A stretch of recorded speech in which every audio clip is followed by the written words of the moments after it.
અને હવે सीधा जाइए एटीएस की प्रेस कॉन्फ्रेंस में। इन तीनों ने वहाँ इलीगल मैन्युफैक्चरिंग यूनिट सेटअप किया और इसके अंदर विदाउट परमिट इलीगली अल्प्रोजोलम जो बहुत ही जो नार्कोटिक सब्सटेंसेस में आता है तो उसको मैन्युफैक्चर कर रहे थे। ये इनपुट वेरीफाई करने के बाद हमने एक ऑपरेशन टीम इंस्टॉल किया था जिसका नेतृत्व पीआई पीयूष देसाई साहब ने नेतृत्व लिया था। उसके अंदर PI Virendra Vaghela, PSI Rahul Garchar, PSI Mayur Solanki और पीएसआई वीडी जाला के नेतृत्व में एक टीम भेजा गया था जो भिवाड़ी डिस्ट्रिक्ट जाके फिर वहाँ के राजस्थान एसओजी और भिवाड़ी डिस्ट्रिक्ट का लोकल पुलिस के साथ संकलन में लेके वहाँ थोड़ा रेकी करके इसको जो इनपुट हमने नक्की करके दिया था उसको वैलिडेट किया।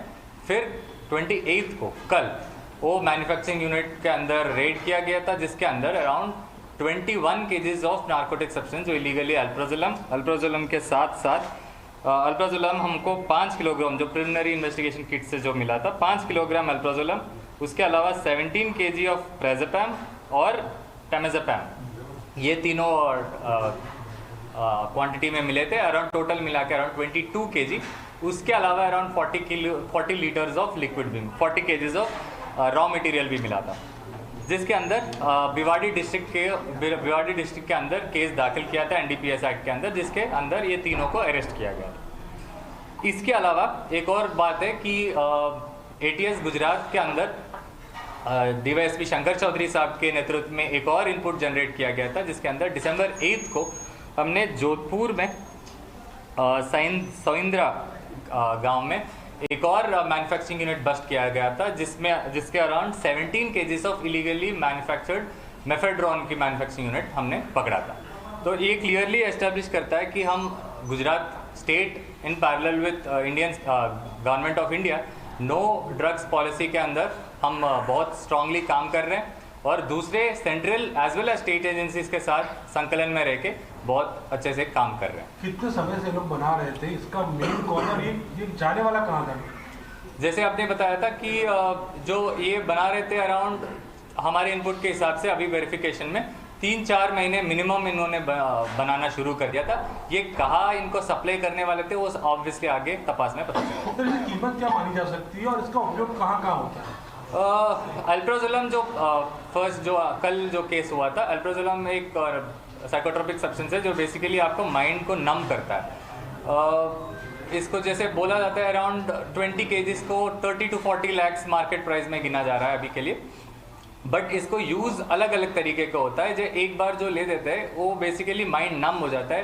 ट्रक ड्राइवर से लेके ऊपर तक कोई भी यूज़ कर सकता है जो कम्प्लीटली आपका सोचने का विचारधारा कम्प्लीटली नम करता है। सर ऐसी दवाएं माना जाता है कि फॉरेन में बेची जाती है, काफ़ी कंट्रियाँ जहाँ पे ये बिल्कुल बैन है, तो क्या अभी फॉरेन जाने वाला था कुछ मान सकते हैं? अभी के लिए वो उस तरफ इन्वेस्टिगेशन चालू है। इनका सप्लायर का रूट अभी आगे पता चलेगा।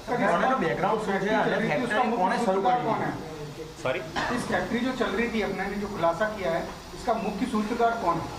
जो फैक्ट्री का नाम है जो बेसिकली रीको करके है, वहाँ का इंडस्ट्रियल एरिया है, वहाँ पर APL फार्मास्यूटिकल्स करके एक है, उसको उस फैक्ट्री यूनिट को इन्होंने जॉब वर्क जो यहाँ जॉब वर्क बोलते हैं, जॉब वर्क के अंदर Anshul Shastri as well as Akhilesh Maurya, इन दोनों ने उनके नाम पे लिया था जिसके अंदर केमिस्ट किशन कुमार यादव था जो बना रहा था। बैकग्राउंड क्या सर, दिनों पहले पकड़े गया था, कुछ जानने मिला है? अभी के लिए इनके तीनों का क्रिमिनल हिस्ट्री जानने अभी पता कर रहे हैं, पर अभी के लिए प्रिलिमिनरी में ऐसा पुराना हिस्ट्री नहीं है।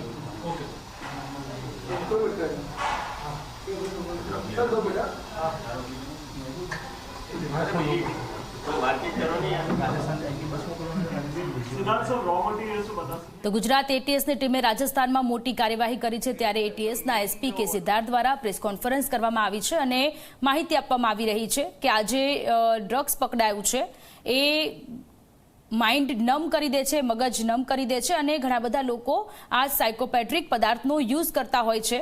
3 લોકોની અત્યારે ધરપકડ કરી લેવામાં આવી છે અને બાકીના લોકોની અત્યારે શું raw material around 20 KGs 20 to 30 KGs मिला है, बट जो मेन फिनिश्ड नार्कोटिक सब्सटेंस है अराउंड 22 केजी मिला है।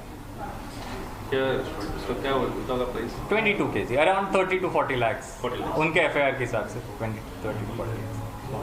ओके, थैंक यू भाई। Okay sir.